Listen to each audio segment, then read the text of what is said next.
This is a fictional romantic story, created for entertainment purposes only.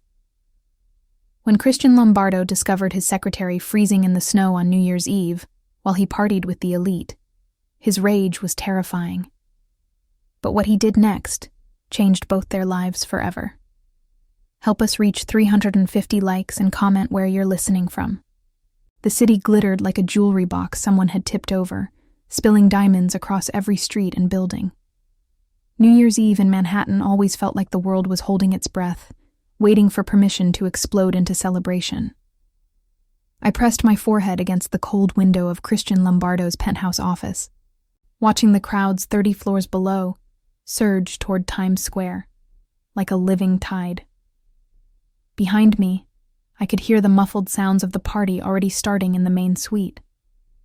Christian's annual New Year's gathering, the one where politicians rubbed shoulders with people who definitely weren't politicians, where champagne flowed like water and everyone pretended not to notice the armed men stationed at every door. I wasn't invited. I never was. "Miss Knox, are you still here?" Marcus, one of Christian's senior associates, appeared in the doorway looking genuinely surprised. His bow tie was already loosened, his cheeks flushed with expensive scotch. "The boss gave everyone the night off hours ago." "Just finishing some filing?"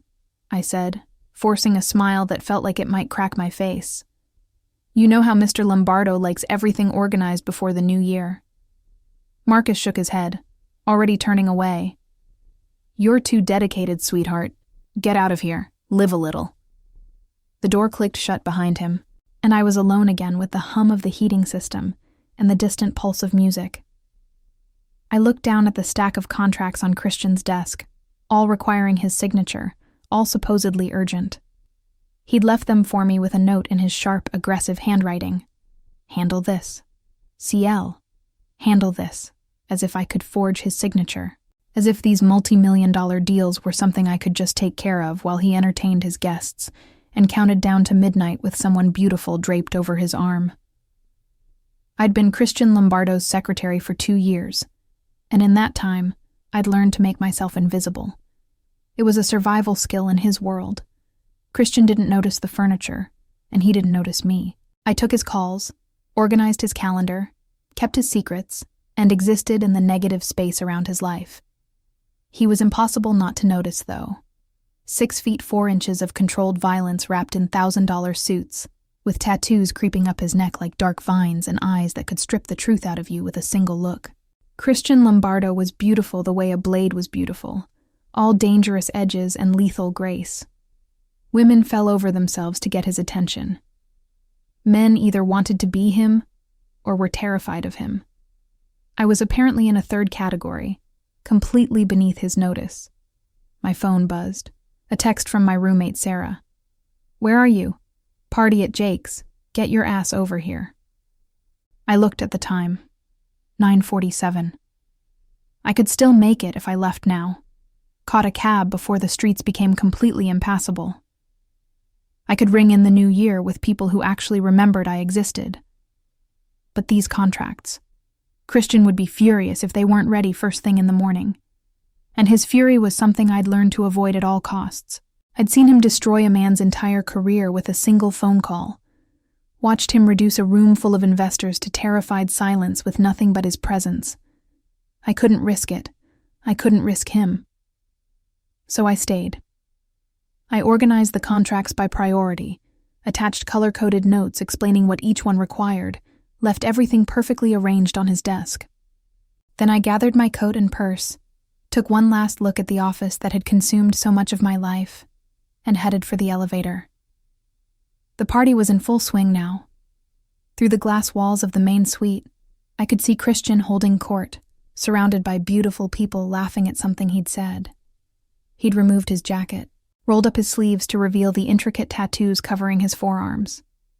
Even from a distance, even through glass, his presence was magnetic, commanding. Our eyes met for just a second, and I felt it like a physical shock. Then someone touched his arm, a redhead in a dress that cost more than my monthly rent, and his attention shifted away. Of course it did. I jabbed the elevator button harder than necessary, feeling stupid tears prick my eyes. What did I expect? A thank you for staying late? An invitation to join the party? I was staff. Furniture. Invisible. The elevator arrived, and I stepped inside, grateful for the privacy. As the doors closed, I caught one last glimpse of Christian laughing, his hand on the small of the redhead's back, and I told myself I didn't care. The lobby was chaos. Hotel guests streaming in and out, all dressed for celebration, all part of something I wasn't. I pushed through the revolving doors and hit a wall of bitter cold that stole my breath. Snow. When had it started snowing? Fat, wet flakes were falling fast, already accumulating on the sidewalks.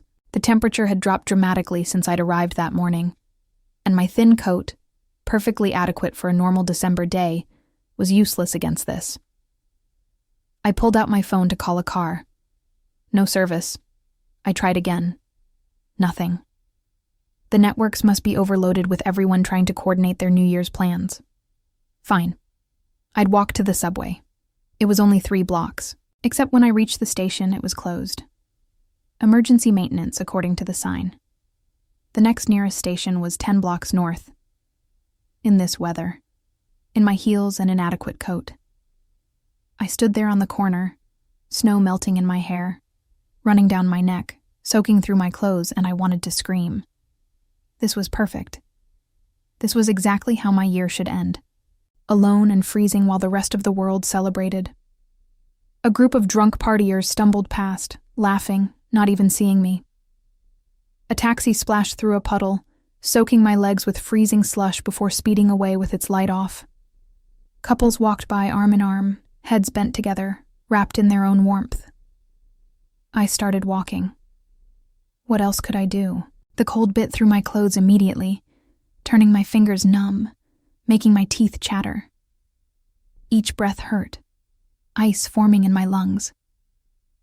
But I kept going, one foot in front of the other, because that's what I always did. I endured. By the time I'd gone 5 blocks, I couldn't feel my feet anymore. My whole body was shaking violently, and my thoughts were getting fuzzy around the edges. I knew distantly that this was bad, that I should find shelter, but everything seemed so far away and difficult. I stumbled, caught myself against a building, left a wet handprint on the expensive stone.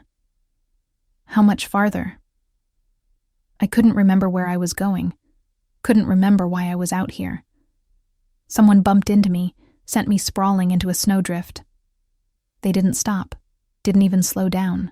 I tried to get up, but my legs wouldn't work properly. The snow was actually kind of warm now. Comfortable. Maybe if I just rested for a minute. Olivia. The voice cut through the fog in my head. Deep, rough, furious. I knew that voice. Jesus Christ, Olivia. Strong hands gripped my arms, hauled me up out of the snow. I blinked up into Christian Lombardo's face, and for a second I thought I must be hallucinating.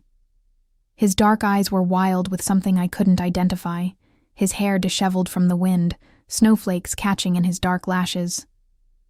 What the hell are you doing out here? His hands moved over me frantically, checking for injuries, his touch burning against my frozen skin. Why aren't you at the party? Why? He stopped, his jaw clenching so hard I could see the muscle jump. When he looked at me again, there was something terrifying in his expression. Not anger at me. Something worse. Who left you out here? His voice was deadly quiet now. Who was supposed to make sure you got home safely? I tried to answer, but my teeth were chattering too hard.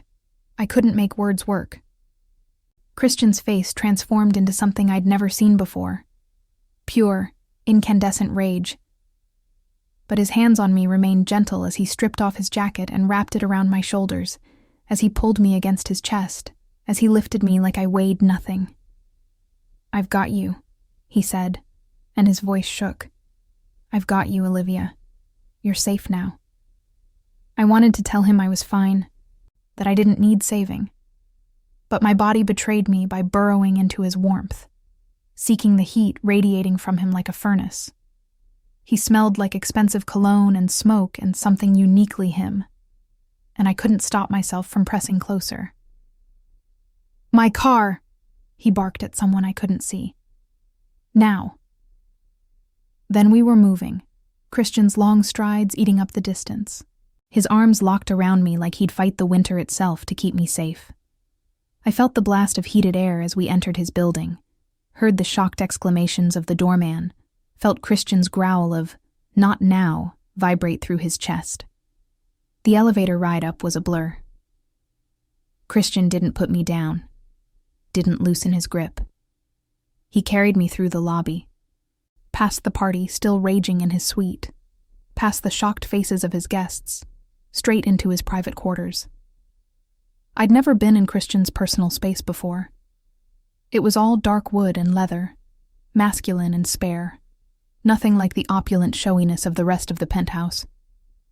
He set me down on a chair in his bathroom, cranked the shower to hot, then turned back to me with that same terrible expression. "We need to warm you up slowly," he said, his hands already working at the buttons of my coat. "Can you stand?" I nodded, but when I tried, my legs gave out.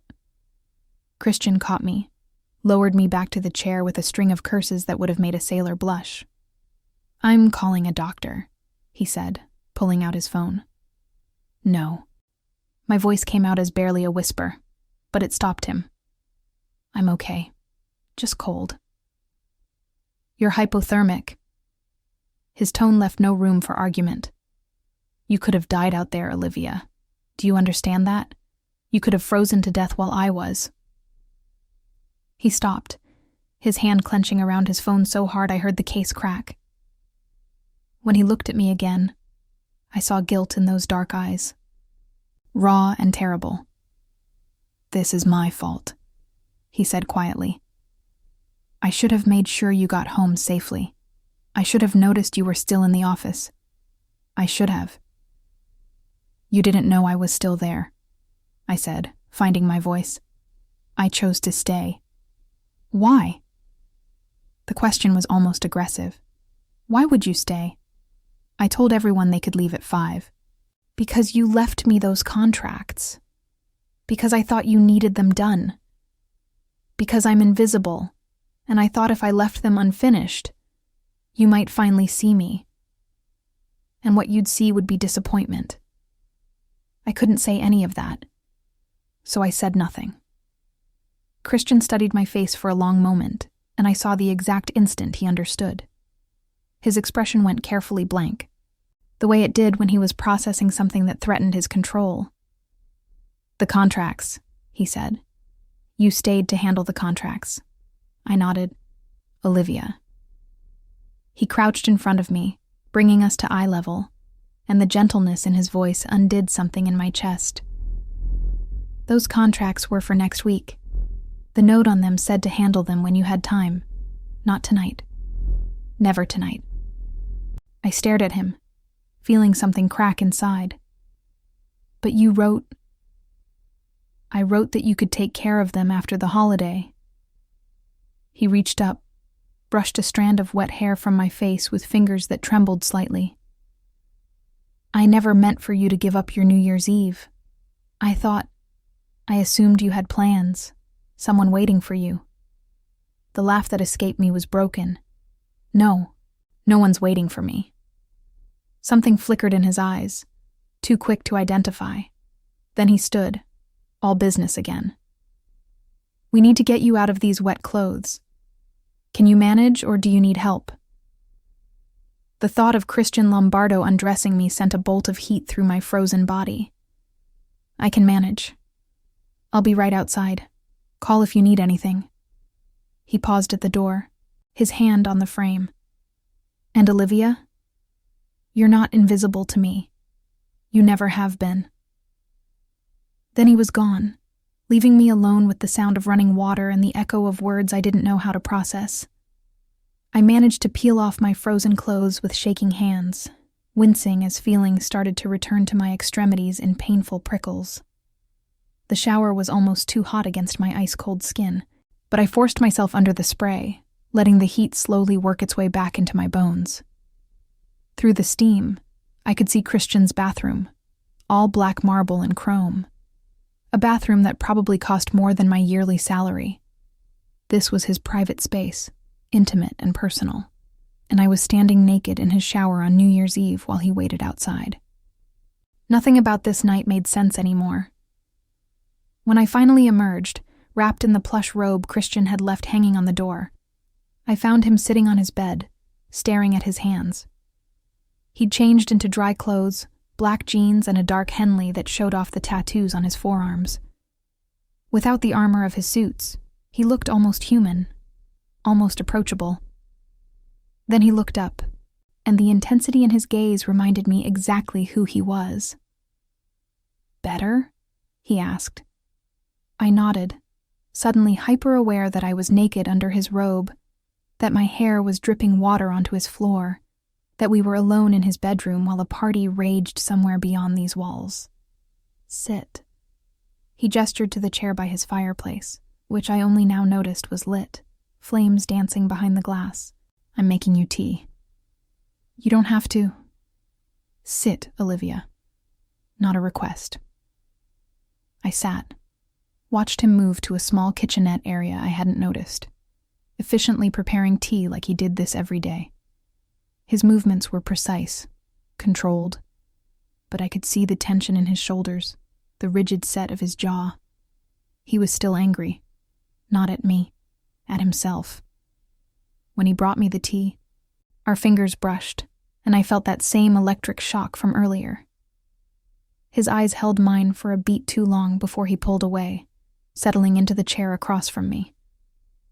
"I need to ask you something," he said, his voice low, "and I need you to be honest with me." I wrapped my hands around the mug, grateful for the warmth. "Okay. How often do you stay late because you think I need something done urgently?"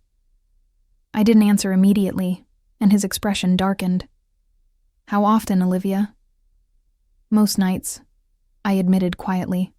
"Most nights." He repeated it like the words tasted bitter. "And tonight, on New Year's Eve, you stayed because you thought I needed contracts handled that weren't even urgent. I just wanted to do a good job." "A good job." He laughed, but there was no humor in it. "You do an exceptional job. You're the best assistant I've ever had. You anticipate my needs before I know I have them. You handle crises without breaking a sweat. You make my life run smoothly in ways I don't even notice because you're that good at your job." I felt warmth that had nothing to do with the tea spread through my chest. "But somewhere along the line," he continued, his voice dropping, "I made you feel like you had to sacrifice everything, including your own safety, to please me. And that's unacceptable." "Christian, do you know what went through my mind when I saw you out there?" He leaned forward, elbows on his knees, and the raw emotion in his face took my breath away. "I thought I was too late. I thought I'd lost you before I even—" He stopped himself, jaw clenching. The firelight cast shadows across his features, highlighting the sharp angles, the darkness in his eyes. "Before you even what?" I whispered. For a long moment he just looked at me. Then he stood abruptly, pacing to the window. "I realized 3 hours into that godforsaken party that you weren't there, that I hadn't seen you leave. So I went to check the office and you were gone. But your desk was too neat, too organized, like you'd stayed to finish something." He turned back to me, and I saw something raw in his expression. "I asked Marcus when you left. He said hours ago, but something felt wrong. So I checked the security footage." His hands clenched into fists. "I watched you leave. Watched you try to get a car. Watched you walk into a fucking blizzard in a coat that couldn't protect a child, let alone—" His voice cracked, and he looked away. "I've never moved so fast in my life. Never been so terrified. And when I found you collapsed in that snowdrift, when I thought I might have been too late." He shook his head. I wanted to burn the whole city down for not taking care of you. I set down my tea with shaking hands. Why? Why what? Why do you care? The question came out smaller than I intended. I'm just your secretary. I'm no one. Christian crossed the distance between us in 2 strides, crouched in front of my chair, his hands gripping the armrests on either side of me, caging me in. Up close, I could see flecks of gold in his dark eyes, could feel the heat radiating from his body, could smell that intoxicating scent of him that made my head spin. You're not no one, he said, his voice rough. You're not just my secretary. You're the first person I think about when I wake up, and the last person I think about before I sleep. You're the reason I come into the office even when I don't need to. You're the one person in my life who isn't afraid of me, who tells me the truth, who makes me want to be. He stopped, seemed to catch himself, but he didn't move away. Want to be what? I breathed. Better, he finished quietly. You make me want to be better, Olivia. The countdown started somewhere in the distance, faint at first, then growing louder. 10, 9, 8. Christian, I whispered, my heart pounding so hard I thought it might break through my ribs. 7, 6, 5. I almost lost you tonight, he said, his eyes searching mine. I almost lost you and I realized I couldn't. I can't. Not you. 4, 3, 2. What are you saying? I'm saying that I see you, Olivia Knox. I've always seen you, and I'm tired of pretending I don't. 1. Outside, the city exploded. Fireworks painted the sky. Cheers erupted from every building. The world celebrated the new year with champagne and kisses and joy. But in Christian Lombardo's bedroom, time stopped. There was only his face inches from mine, his eyes dark with something that looked like hunger, his breath mingling with mine in the space between us. Happy New Year, Olivia, he whispered. And then he kissed me. Christian Lombardo kissed like he did everything else, with complete and utter control, taking what he wanted while somehow making me feel like I was the one with all the power. His lips were soft against mine, gentle in a way I never expected from a man who commanded empires with a look, but there was an edge of desperation underneath, like he'd been holding back for so long that now that the dam had broken, he wasn't sure he could stop. I didn't want him to stop. My hands found his shoulders, felt the solid muscle beneath the soft fabric of his shirt, and I pulled him closer even though he was already as close as physics would allow. He made a sound low in his throat, something between a groan and a growl, and his hands came up to frame my face, tilting my head to deepen the kiss. The fireworks outside had nothing on what was happening inside me. Every nerve ending was on fire. Every coherent thought burned away by the feeling of his mouth on mine, his taste, his warmth seeping into all the cold places I'd been carrying around for so long. When he finally pulled back, we were both breathing hard, his forehead resting against mine, his eyes closed like he was trying to memorize this moment. I've wanted to do that for 2 years, he said, his voice rough. Every single day, watching you in my office, so competent and untouchable, I wanted to pull you into my lap and kiss you until you forgot your own name. I couldn't form words, could barely form thoughts. Christian Lombardo had been thinking about me, wanting me. While I'd been trying to make myself invisible, he'd been seeing me all along. Say something, he whispered, his thumb brushing across my cheekbone. Tell me I didn't just make the biggest mistake of my life. You didn't, I managed, my voice coming out breathless. You really didn't. His smile transformed his face, softening all those hard edges, making him look younger, almost boyish. It lasted maybe 3 seconds before his phone started buzzing insistently in his pocket. He ignored it. It kept buzzing. He growled something in Italian that I was pretty sure wasn't polite, and finally pulled it out, his other hand still cupping my face like he was afraid I'd disappear if he let go completely. What? He barked into the phone. Then his expression changed, went cold and dangerous. "I'll be right there." He ended the call, his jaw tight with frustration. When he looked at me, I saw genuine regret in his eyes. "There's a situation with one of my vendors. I have to handle it personally." "It's okay," I said, even though I wanted to grab his shirt and demand he stay. "I understand." "No, it's not okay." He stood, ran a hand through his hair, making it stand up in a way that shouldn't have been attractive but absolutely was. "I don't want to leave you. Not tonight. Not after."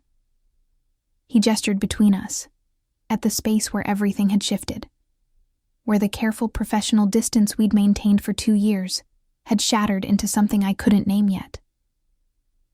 "But I have to. This can't wait." He crouched in front of me again, took both my hands in his. "Stay here. Please. I'll be back in an hour, 2 at most. Stay here, Olivia." It wasn't a command, despite the way he said it. It was a request, maybe even a plea. And the vulnerability in his voice, the hope mixed with fear, undid me completely. "Okay," I whispered. "I'll stay." Relief washed over his features. He pressed a kiss to my forehead, my cheek, my lips again, quick and hard like he was sealing a promise. Then he was gone, leaving me alone in his bedroom with my racing heart and the lingering warmth of his kiss. I sat there for a long moment, trying to process what had just happened. Christian Lombardo had kissed me, had told me he'd wanted me for 2 years, had asked me to stay in his bedroom while he dealt with business. This couldn't be real. Any second now, I'd wake up in that snowdrift, hypothermic and hallucinating. But the robe wrapped around me was real. The tea cooling on the side table was real. The firelight warming my skin was real, which meant this was actually happening. I stood on shaky legs, drawn to the window Christian had been standing at earlier. The city stretched out below, still celebrating, still alive with light and movement. From up here, it looked like a fairy tale, all glitter and no grit, no darkness, no danger. But Christian lived in the darkness. I knew what he was, what he did. In 2 years of working for him, I'd learned to read between the lines, to understand what the coded conversations meant, to recognize the difference between legitimate business and the other kind. He was a mafia boss, a criminal, a man who could destroy lives with a phone call and probably had. A man whose world was built on violence and fear and power. And he'd just kissed me like I was something precious, something worth protecting. I touched my fingers to my lips, still feeling the pressure of his mouth on mine, and tried to reconcile the 2 versions of Christian Lombardo I knew. The cold, ruthless boss who made grown men stammer in fear, and the man who'd carried me out of the snow, who'd looked at me with those desperate eyes, who'd kissed me like it was the only thing keeping him anchored to the earth. Maybe they weren't 2 different people. Maybe they were both him, and I was just the first person he'd let see both sides. The thought should have terrified me. Instead, it made my heart ache with something dangerously close to longing. I explored his bedroom while I waited, trying to learn more about the man behind the armor. Everything was expensive but not ostentatious, quality over flash. The books on his nightstand were a mix of business strategy and Italian literature. The single photo on his dresser showed a much younger Christian with a woman who had to be his mother, both of them smiling at the camera like they didn't have a care in the world. Before she died, I remembered. He'd mentioned it once in passing, when he thought I wasn't paying attention. A car accident when he was 19. No other family. Just him and the empire he'd built from nothing. Lonely, I thought. For all his power, all his wealth, all the people who surrounded him, Christian Lombardo was profoundly lonely. Just like me. The party outside his door had quieted down, guests presumably leaving to continue their celebrations elsewhere. I could hear muffled voices, laughter, the clink of glasses being collected. Normal people having a normal New Year's Eve while I stood in a crime lord's bedroom wearing his robe and waiting for him to come back. What was I doing? What did I think was going to happen here? But even as doubt crept in, I remembered the way he'd looked at me, the way he'd touched me, the desperation in his voice when he'd said he couldn't lose me. That wasn't fake. Whatever else Christian Lombardo was, he wasn't a liar. Not with me. An hour passed, then another. I'd curled up in the chair by the fireplace, watching the flames dance, when I heard the door open behind me. Olivia. Just my name, but the relief in his voice was palpable. You're still here. You asked me to stay, I said, turning to face him. I don't break promises. He crossed the room in long strides, knelt in front of my chair, and pulled me against him in a hug that felt almost desperate. I felt his heart pounding against my chest, felt the tension thrumming through his body, and wrapped my arms around him instinctively. What happened? I asked softly. Nothing I want to burden you with. His voice was muffled against my shoulder. Nothing that matters now that I'm back here with you. He pulled back enough to look at my face, and I saw weariness in his eyes, stress lines around his mouth. Whatever he'd dealt with, it hadn't been pleasant. Are you okay? I asked, reaching up to touch his cheek without thinking. He leaned into the contact like it was water in a desert. I am now, he said. But I need to ask you something, and I need you to think carefully before you answer. His tone made my stomach clench with anxiety. Okay.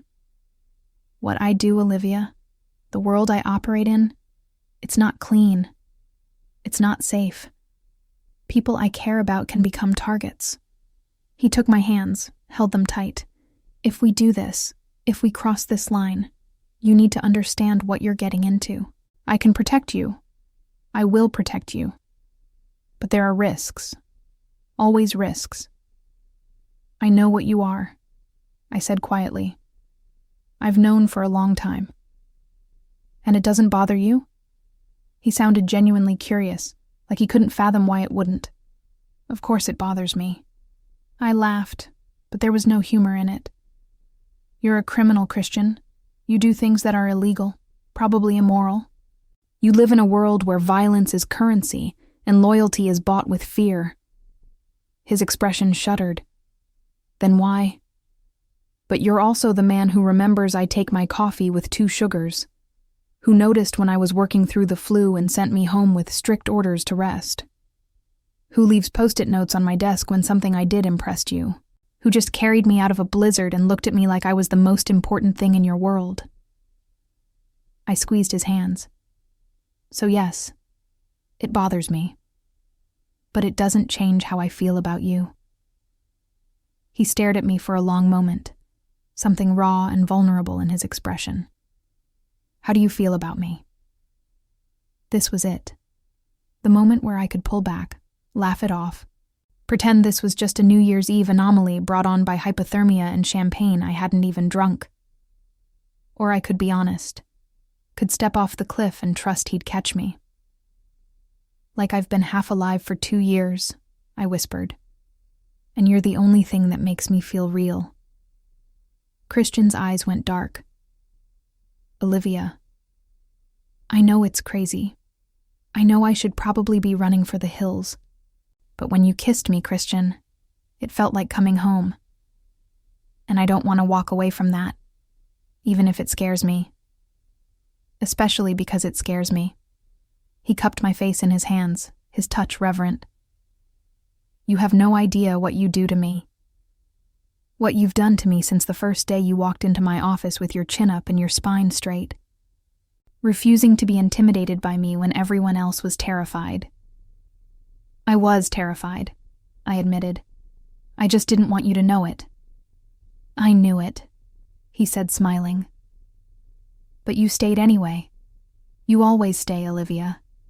Even when you should run, even when anyone else would have walked away. You stay, and you're loyal, and you're brave. And you're so goddamn beautiful it hurts to look at you sometimes.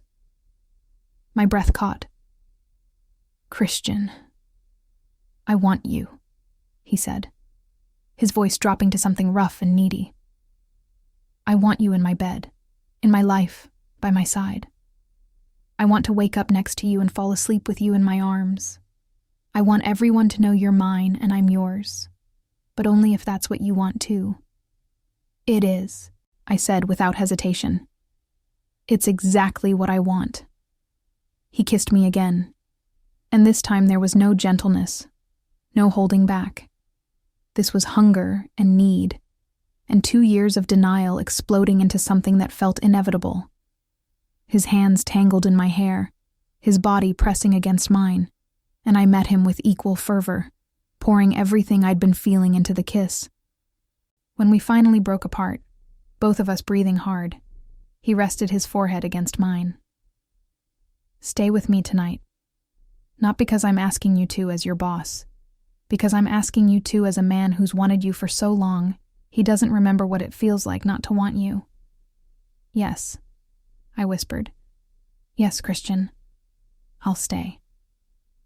He lifted me from the chair, carried me to his bed like I weighed nothing, and laid me down on the dark silk sheets. The robe had come loose during our kiss, and I saw his eyes darken as he took in the sight of me, his gaze like a physical touch moving over my skin. You're so beautiful, he said, his voice reverent. So perfect. I'm not perfect, I said, suddenly self-conscious.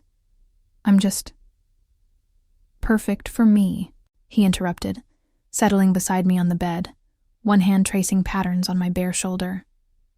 That's all that matters, Olivia. You're perfect for me. He kissed me again, slower this time, savoring it. His hands explored with the same control he brought to everything, learning what made me gasp, what made me arch into his touch, what made me whisper his name like a prayer. When he pulled back, we were both trembling. We should talk, he said, though his eyes said he'd rather do anything but talk. About what this means. About what happens tomorrow.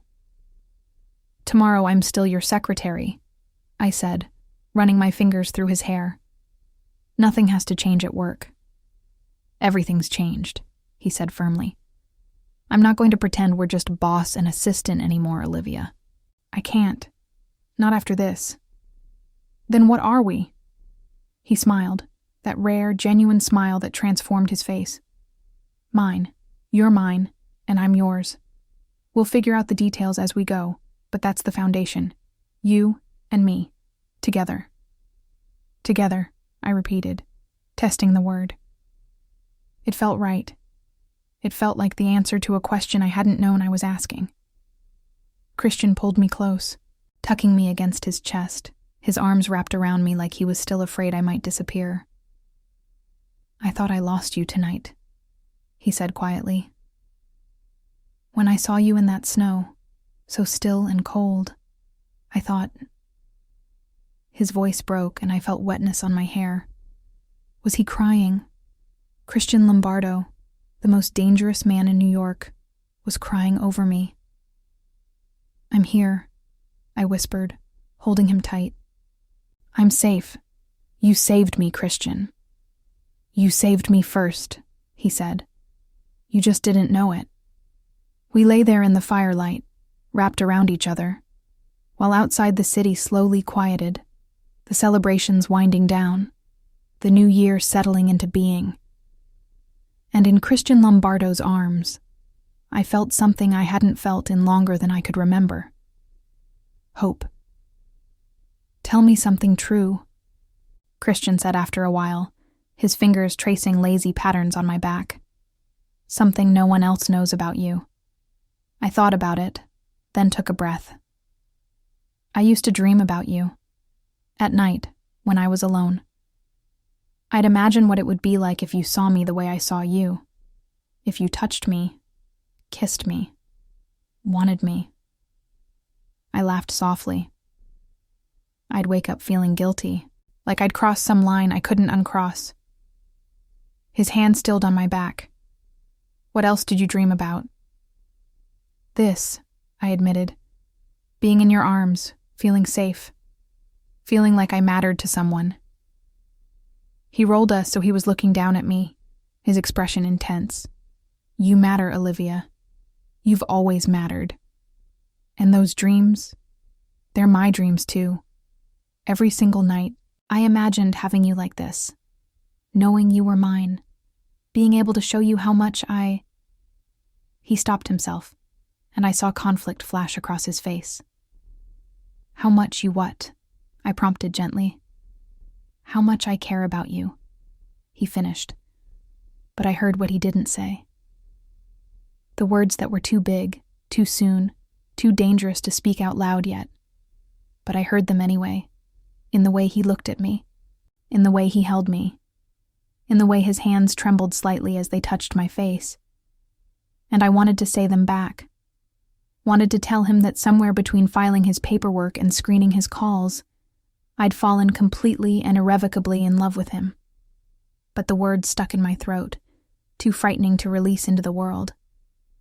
So instead, I pulled him down for another kiss, trying to pour everything I felt into the touch of my lips against his. He responded with equal intensity, and I felt the last walls between us crumble into dust.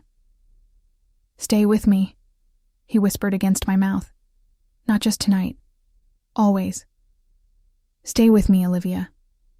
Always," I promised, and meant it with every fiber of my being. Outside, the first light of the new year began to paint the sky in shades of pink and gold. And in Christian Lombardo's bed, wrapped in his arms and his promises, I let myself believe that maybe fairy tales could come true, even for girls like me and men like him. Maybe especially for us. I woke to find Christian watching me, propped up on one elbow, the early morning light turning his dark eyes almost amber. His hair was disheveled from sleep, and without the armor of his suits, he looked younger, softer, almost vulnerable. "How long have you been awake?" I asked, my voice still rough with sleep. "An hour, maybe." His finger traced the line of my jaw, featherlight.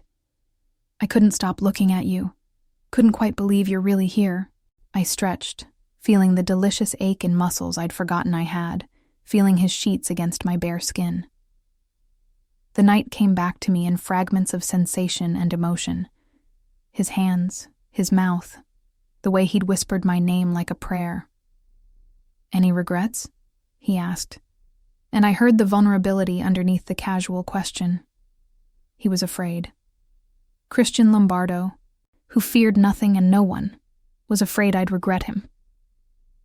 "None," I said firmly. "You?"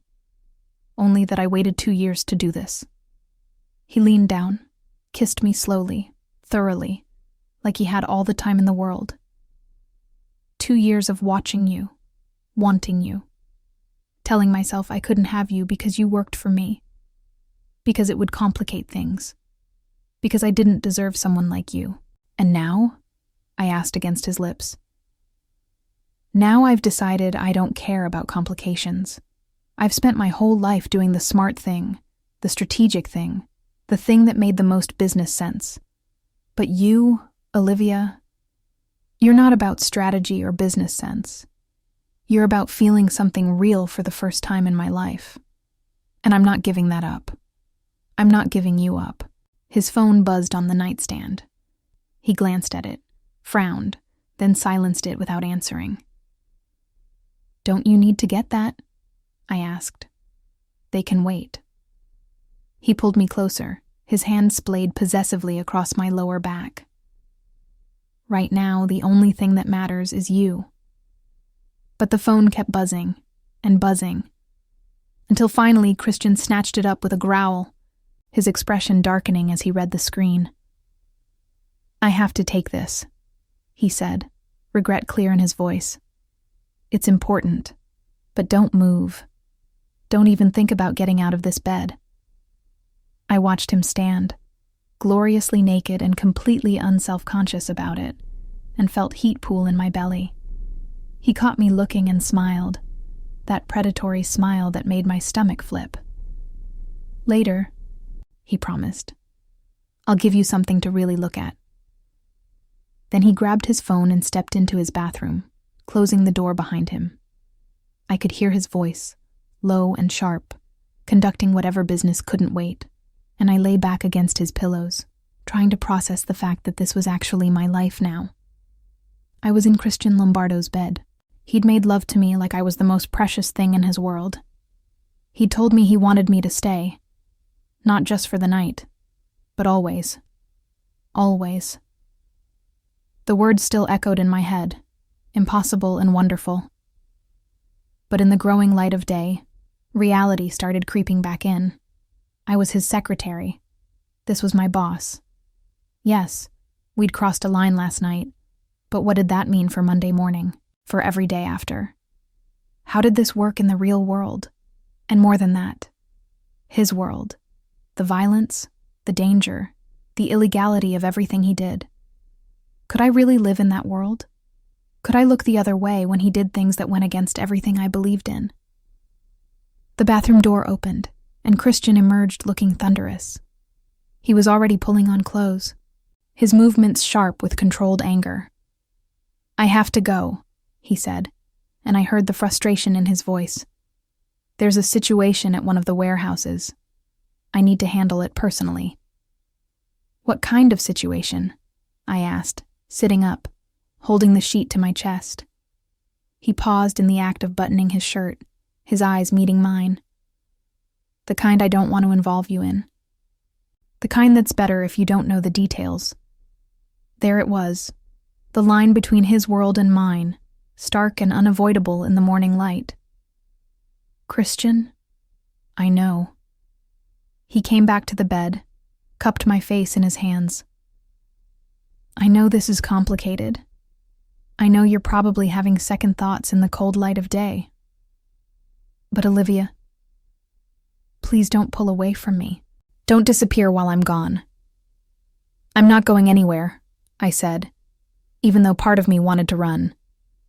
"But we need to talk, really talk, about what this means, what it looks like going forward." "We will," he promised. "As soon as I get back, I'll clear my entire day. We'll talk about everything, figure this all out together." He kissed me, hard and possessive. "Stay here. Order breakfast. Take a bath. Go through my closet and find something to wear. Just be here when I get back." "Okay," I whispered. He left, and I was alone in his penthouse, surrounded by his things, his scent, the lingering warmth of his touch. I got up, wrapped myself in his robe again, and wandered through his private space like a ghost, trying to find evidence that last night had been real. The party debris was still visible in the main suite. Champagne glasses and discarded napkins, reminders of the celebration I'd missed. The celebration where Christian had realized I was gone and come looking for me. I found myself back in his office, the place where I'd spent so much time over the past 2 years. My desk was exactly as I'd left it, neat and organized, a monument to my invisibility. But now I saw it differently. Now I knew Christian had been watching me here, wanting me, fighting his desire for me while I did the same. The contracts were still on his desk where I'd left them, my color-coded notes still attached. I picked up the top one, saw his handwriting on the post-it.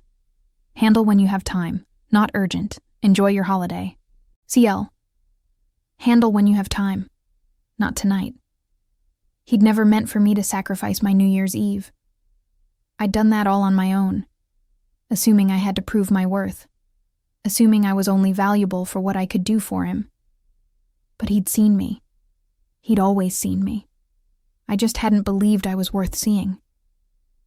"You're still here." I spun around to find Marcus in the doorway, looking surprised and slightly uncomfortable.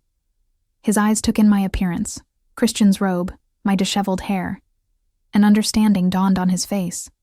"Oh," he said. "Oh." I felt my cheeks burn.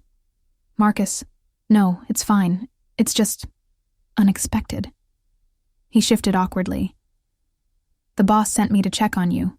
He was worried you might have left while he was dealing with the warehouse issue. He sent you to babysit me?" I couldn't keep the irritation out of my voice. Marcus held up his hands defensively. His words were, "Make sure Olivia has everything she needs, not babysit. Though between you and me, I've never seen him like this. He called me 3 times on his way to the warehouse just to confirm you were still in the building." Something warm unfurled in my chest. Really. In 20 years of knowing Christian Lombardo, I've never seen him panic. Not once. Not even when the feds raided his offices last year. But the thought of you leaving? He was practically vibrating with anxiety. Marcus smiled. Whatever happened last night, it changed something in him. It changed something in both of us, I admitted quietly.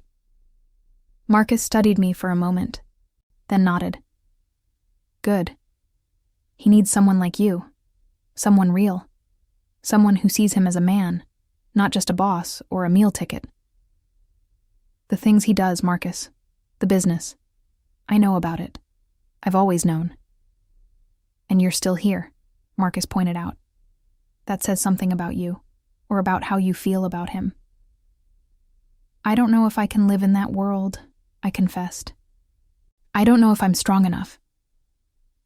The fact that you're worried about it means you are, Marcus said. It's the people who don't question it who you have to worry about.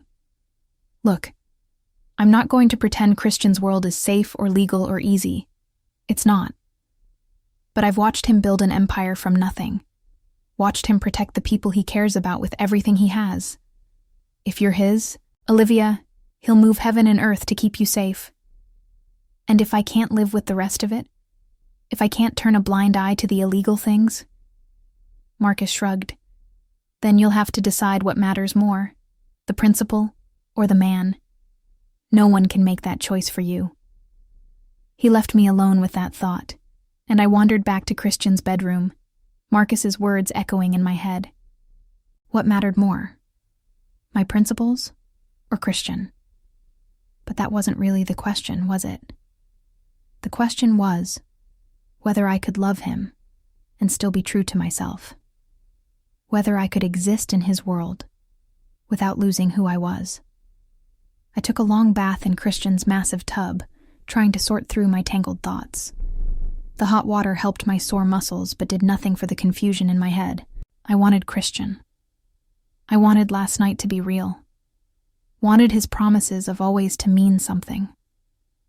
But I also wanted to be able to look at myself in the mirror. Wanted to know I hadn't compromised everything I believed in for a man, no matter how much I cared about him. When I finally got out, I found Christian standing in the bedroom doorway, watching me with an intensity that made my breath catch. He looked tired, stressed, and absolutely furious about something, but when his eyes landed on me, wrapped in a towel, all of that melted away. "You're still here," he said, and the relief in his voice was palpable. "You keep saying that like you expect me to disappear." "I keep expecting to wake up and find out last night was a dream." He crossed the room in long strides, pulled me against him despite my damp skin and his expensive suit. A really good dream that I don't deserve to have come true. I pulled back enough to look at his face. "What happened at the warehouse?" His expression shuddered. "Nothing you need to worry about." "Christian." I put my hand on his chest, felt his heart racing beneath my palm. "If we're going to do this, if we're going to be together, you can't shut me out of parts of your life. I don't need all the details, but I need honesty." He studied my face for a long moment, then sighed. "One of my suppliers tried to cheat me, thought he could skim product and I wouldn't notice. I had to make an example of him." "What kind of example?" My voice came out steadier than I felt. "The kind that ensures no one else tries the same thing." He cupped my face, his touch gentle despite the violence in his words. "This is my world, Olivia. This is what I do. I can't change that. I won't apologize for protecting what's mine." "I'm not asking you to apologize," I said quietly. But I need to know what I'm getting into. I need to understand the full picture. Christian nodded slowly. Okay. You want honesty? Here it is. I run one of the largest organized crime operations on the East Coast. I deal in things that are illegal. I hurt people when they threaten me or mine. I've killed men who tried to destroy what I've built. I've done things that would send me to prison for life if anyone could prove them. He watched my face carefully, gauging my reaction. I'm not a good man, Olivia. I'm not even a particularly decent one. I operate by a different code, follow different rules. The only absolute in my life is loyalty. You're loyal to me. I'll protect you with everything I have. You betray me. He didn't finish the sentence. He didn't need to. And where do I fit into all of this? I asked. If I'm with you, am I complicit? Am I part of your organization now? No.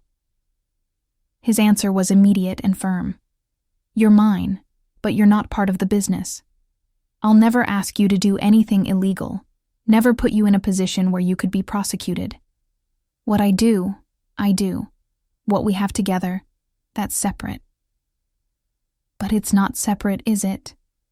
I stepped back, needing distance to think, because loving you means accepting what you do, looking the other way when you hurt people, knowing that the money you spend on me comes from illegal activities. Is that what you're doing? His voice was carefully neutral. Loving me? I met his eyes, saw the vulnerability there beneath the control. This terrifying, powerful man was standing in front of me, waiting for me to decide his fate. Our fate. Yes, I said simply. I love you, Christian. I think I've loved you for a long time. And that's what makes this so hard. Because I don't know if love is enough to bridge the gap between your world and mine. He closed his eyes, and when he opened them again, I saw moisture there. You love me, he repeated, like he was testing the words. Even knowing everything you know about me. Even knowing, I confirmed. But Christian, I need you to understand something too. I can't be part of the violence. I can't know the details of things that could hurt people. I can love you and still be me, but only if you let me maintain that separation. Done, he said immediately. You want to be kept separate from the business? I'll keep you separate. You don't want to know the details. I won't share them. Whatever you need, Olivia, it's yours. And if I need you to consider going legitimate, slowly transitioning out of the illegal side of things? His jaw clenched. That's more complicated. But possible? I pressed. Maybe, eventually. But it would take years, and it would be dangerous. You don't just walk away from this life, Olivia. There are people who would see it as weakness, who would move against me. So we're trapped, I said, feeling despair creep in. You can't leave, and I can't fully stay. No. He grabbed my shoulders, forced me to look at him. We're not trapped. We're figuring it out. Together. You and me, Olivia. We'll find a way to make this work because the alternative, not having you in my life, that's not an option I'm willing to consider. Christian, I love you, he said, and the words hit me like a physical blow. I've loved you for so long I don't remember what it feels like not to love you. And I know my world is dark and violent, and everything you probably dreamed you'd never be part of. But you're my light, Olivia. You're the one good, pure thing in my life. And I'll do whatever it takes to keep you. Tears were streaming down my face now. Promise me something. Anything. Promise me you'll try.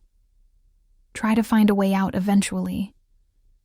Try to build something legitimate we can both be proud of.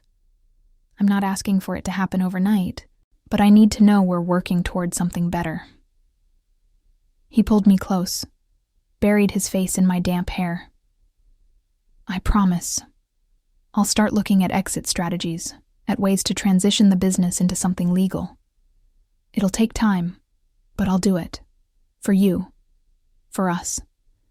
I held him tight, feeling the solid reality of him, the warmth and strength and surprising gentleness. This was my choice. This was the man I was choosing. Complicated, dangerous, morally gray, but mine. I'm scared, I admitted. Me too, he said. But I'd rather be scared with you than safe without you. We stood there for a long moment, holding each other, making silent promises for a future that was uncertain and difficult and absolutely worth fighting for. So what now? I finally asked. Christian pulled back, wiped the tears from my cheeks with his thumbs. Now I take the day off, which I never do, and we spend it together. We order too much food. We stay in bed. We talk about everything and nothing. We figure out the logistics of this relationship, set boundaries, make plans. And tonight, I take you to dinner at the best restaurant in the city and show you off to anyone who's watching. You want to go public with this? I asked, surprised. I want everyone to know you're mine, he said firmly. I want there to be no confusion, no question. Olivia Knox belongs to Christian Lombardo, and anyone who touches her answers to me. The possessiveness should have bothered me. Instead, it made me feel safe, protected, claimed in a way that was both primal and strangely romantic. Okay, I said. Okay, Christian. Let's do this. Let's figure out how to make this impossible thing work. His smile was brilliant. You won't regret it. I'll make sure of it. I already don't regret it, I said, and realized it was true. Whatever challenges lay ahead, whatever compromises I'd have to make, being with Christian felt right in a way nothing else ever had. He kissed me then, slow and deep and full of promise, and I let myself fall into it, let myself believe that maybe love really could conquer all. Even the distance between his dark world and my light one. Even the impossible. 3 months later, I stood in Christian's office, our office now, reviewing the contracts that had started everything. But these contracts were different. These were for legitimate businesses, legal ventures, the first steps in Christian's transition away from the darkness. It was slow going, painfully slow. But he was keeping his promise, dismantling the illegal operations piece by piece, building something clean in their place. It was dangerous work. There had been threats, attempts at sabotage, whispers that Christian Lombardo was going soft. But he weathered it all, protected me through all of it, never once making me feel like I was a burden or a weakness. Instead, he treated me like I was his strength, his reason for fighting toward something better. You're thinking too hard again, Christian said from behind me, his arms sliding around my waist, his chin resting on my shoulder. I can practically hear the gears turning in your head. Just reviewing these contracts for the restaurant chain, I said, leaning back into his warmth. They look good, Christian. Really good. Legitimate, profitable, clean. All thanks to you, he murmured against my neck. You're the one who found the investors, negotiated the terms, made this possible. It was true. In the past 3 months, I'd transitioned from secretary to partner, using my business degree that I'd never thought would matter in Christian's world. Turned out, going legitimate required someone who understood legitimate business, and Christian trusted me to guide him through it. We still had a long way to go. The majority of his operations were still illegal, still dangerous. But now, there was a plan, a timeline, a future where Christian Lombardo was just a businessman, not a crime lord. Christian Lombardo, restaurant mogul, I said, smiling. Who would have thought? Christian Lombardo, man in love, he corrected, turning me in his arms. That's the only title that matters to me now. I looked up at him, this beautiful, dangerous man who'd somehow become my whole world. He'd kept every promise he'd made that New Year's Eve. He protected me, cherished me, loved me with an intensity that still took my breath away. He'd also started seeing a therapist, something I'd gently suggested after a particularly violent nightmare where he'd almost hurt me by accident, thinking I was a threat. He was trying, really trying. Not just to go legitimate, but to be better, healthier, more whole. For me, but also for himself. "I love you," I said, reaching up to touch his face, feeling the familiar scratch of his 5 o'clock shadow. "Even on the hard days, even when things get scary, I love you, Christian." "Even though I come with baggage?" he asked, that familiar vulnerability creeping into his voice. He still sometimes couldn't believe I'd chosen him, chosen this complicated life. "Especially because you come with baggage," I said. "Because you're real. Because you're honest about your flaws. Because you're working to be better. That's more than most men can say." He kissed me, and I tasted the promise in it, the commitment. The future we were building together, one difficult day at a time. "Speaking of the future," Christian said when we finally broke apart, "I have something for you." He reached into his pocket, pulled out a small velvet box, and my heart stopped. "Christian, let me finish before you panic," he said, a nervous smile playing at his lips. I'd never seen Christian Lombardo nervous before. It was endearing and terrifying at the same time. I know we haven't been together that long. I know we're still figuring things out. But Olivia, I also know that I want to spend the rest of my life with you. I want to make this official, legal, permanent. He opened the box, revealing a stunning ring, a diamond surrounded by smaller stones that caught the light and threw rainbows across the office. This was my grandmother's ring, the only piece of jewelry my mother kept when she left Italy. She gave it to me before she died, and made me promise to only give it to someone I loved with my whole heart.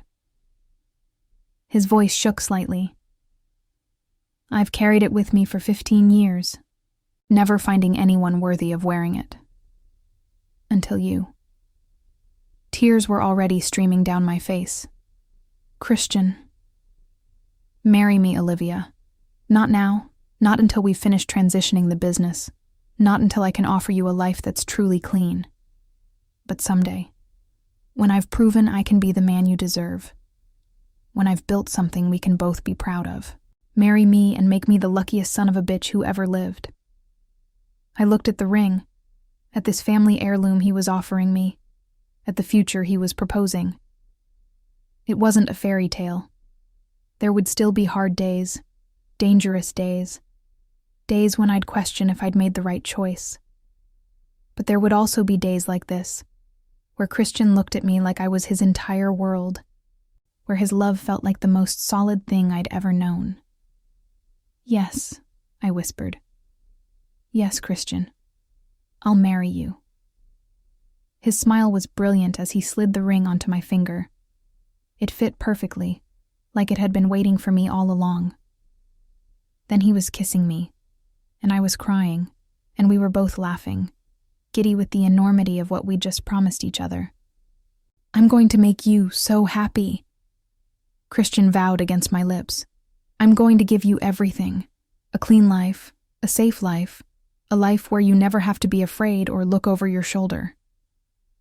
"I just need you," I said. "The rest is just details." We stood there in the office where I'd spent 2 years invisible, where Christian had watched me and wanted me, and fought against his feelings. The place where everything had changed that New Year's Eve when he'd found me in the snow and realized he couldn't lose me. "Do you ever think about that night?" I asked. "New Year's Eve." "Every day," Christian said. "It was the night I almost lost you, and the night I finally got brave enough to keep you. The best and worst night of my life all at once. If I hadn't stayed late that night, if you hadn't come looking for me, don't." He pressed a finger to my lips. "Don't think about the what-ifs. We found each other, Olivia. However it happened, whatever path brought us here, we found each other. That's all that matters." He was right. The specifics didn't matter. What mattered was that Christian Lombardo, a man who could have had anyone, who commanded empires and inspired fear, had chosen me. Not because I was convenient or easy or uncomplicated, but because he loved me. Really loved me. And I'd chosen him back. All of him. The darkness and the light, the violence and the gentleness, the criminal and the man trying to change. I'd chosen to believe in his capacity for growth, his desire to be better, his love for me that was fierce and protective and absolutely real. "So when do we tell everyone?" I asked, admiring the ring on my finger. It was beautiful, classic, perfect for me. "Now," Christian said decisively. He pulled out his phone, started typing. "I'm calling a meeting. All the senior associates. I want everyone to know that you're not just my secretary anymore, not just my girlfriend. You're my fiancée. You're going to be my wife. And anyone who has a problem with that can find employment elsewhere. Christian, you don't have to." "Yes, I do." His expression was fierce. "You're my partner now, Olivia, in business and in life. I want that made clear to everyone. No confusion, no questions, no whispers about whether this is real or just some fling." Within an hour, Christian's senior associates were gathered in the conference room, looking confused and slightly nervous about the impromptu meeting. Marcus was there, smiling like he already knew what this was about. Several others looked wary, clearly expecting bad news. Christian stood at the head of the table, his hand firmly clasped in mine. "I've called you all here because there are some changes happening in this organization. Changes that affect all of you." The room tensed. I could feel the anxiety radiating from these dangerous men who worked for an even more dangerous man. First, the transition to legitimate business operations continues. I expect everyone's full cooperation and discretion during this process. Second, he pulled me closer, his arm around my waist. Olivia Knox is no longer my secretary. She's my business partner and my fiancée. She speaks with my authority. Her decisions are my decisions, and she's to be afforded the same respect you give me. Shocked silence. Then Marcus started clapping, and slowly, the others joined in. I saw calculation in some eyes, approval in others, but no one dared object. Not to Christian's face. "Congratulations, boss," Marcus said, his smile genuine. "She's good for you. Anyone with eyes can see that." Christian nodded, accepting the congratulations, but his grip on me never loosened. He was staking his claim publicly, making sure everyone understood that I was under his protection, that I was his. After the meeting, after we'd accepted congratulations and answered questions about wedding plans we hadn't even begun to make, Christian pulled me into his private bathroom, pressed me against the door, and kissed me until I couldn't remember my own name. "Mine," he growled against my mouth. "You're mine, Olivia. Finally, officially mine." "Yours," I agreed breathlessly. "Always yours, Christian." His hands were in my hair, on my body, claiming and possessing, and I met his passion with my own. This was us. Fire and intensity, and a love that didn't fit neatly into any box, a love that required compromise and sacrifice and constant work. But it was worth it. God, it was worth it. That evening, Christian took me to the same restaurant where we'd had our first official date 3 months ago. The one where he'd shown me off, made it clear to anyone watching that I was his. We sat at the same table, drank the same wine, and this time I had a ring on my finger and a future stretching out before us. "Tell me what you're thinking," Christian said, reaching across the table to take my hand. "I'm thinking about how much has changed since New Year's Eve," I said. "How different everything is now." "Better different or worse different?" "Better," I said without hesitation. "Complicated, scary sometimes, but definitely better. I'm happier than I've ever been, Christian. You make me happy." His smile was soft, genuine, the smile he only ever gave me. You make me want to be someone worthy of your happiness. Someone better than I was. Someone you can be proud of. I'm already proud of you, I said. I'm proud of how hard you're working to change. I'm proud of the man you're becoming. And I'm proud to be yours. We finished dinner in comfortable conversation, discussing wedding ideas, business plans, the apartment we were looking at together. Normal couple things. Like we were normal people with normal lives, not a former crime lord and the woman who'd somehow tamed him. As we left the restaurant, Christian's arm around my waist, I looked up at the night sky. It was clear, stars visible despite the city lights, and I sent up a silent thank you to whatever force had brought me to that New Year's Eve, had made me stay late, had sent me out into the snow. Because if I hadn't, I never would have found this. This love, this life, this impossible future with a man who shouldn't have been mine but somehow was. What are you thinking about? Christian asked, following my gaze to the stars. Destiny, I said. Whether it's real, or if we make it ourselves. Does it matter? He pulled me closer. However we got here, we're here, together, building something real. That's all I care about. Me too, I said, and meant it with everything in me.